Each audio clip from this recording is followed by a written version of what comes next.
Do you remember back in the day when it used to seem that people beefed so much more than they do now? Biggie and Tupac, Muhammad Ali and Joe Frazier, the Knicks and the Heat, Alonzo Mourning, Patrick Ewing. It seems now that people play so much nicer than they used to. But in some cases, that's not the truth. And today's video is all about the Zillow vs. Compass lawsuit.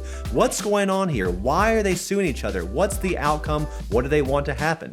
Find out, you gotta stick around to the end. As always, think Nashville, think Brad. We would love to be your agent. We'll never stop saying that. Let's jump into it.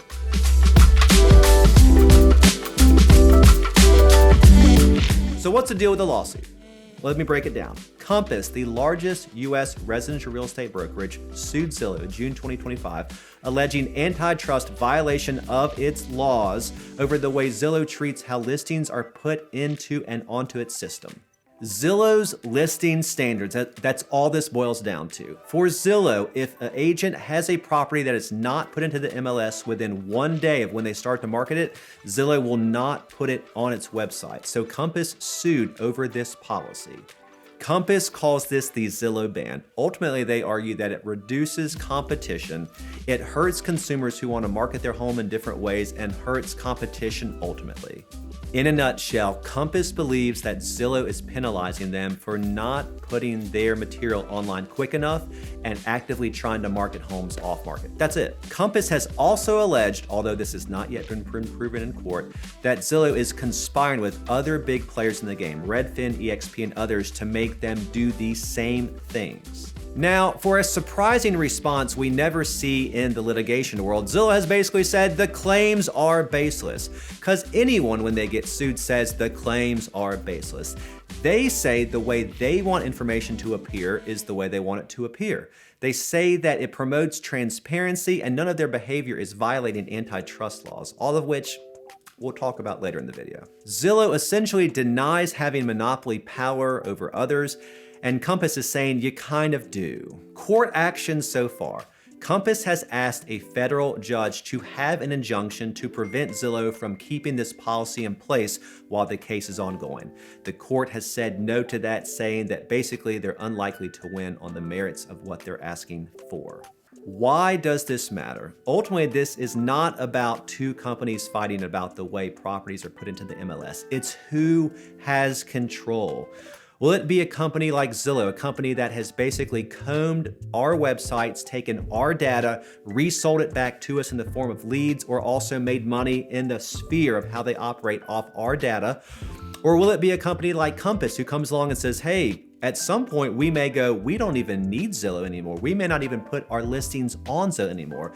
Now, I don't think that's actually gonna be the case, but that's kind of the way it's being framed. CEO Robert Reffkin, who started Compass and is the founder and current CEO, has come out and said recently, we don't even know if we're gonna apply by the rules of clear cooperation. Now, clear cooperation, for those of you who don't know, basically says we're all playing under the same rules, we all have access to the same information, and we all know what things are priced at, what's on the market, etc. He is saying they're not going to cooperate. That is massive news. Ultimately, Compass wants to go their own route. For them, in the top 30 markets, they have at least 50+% of all closed sales. That's big.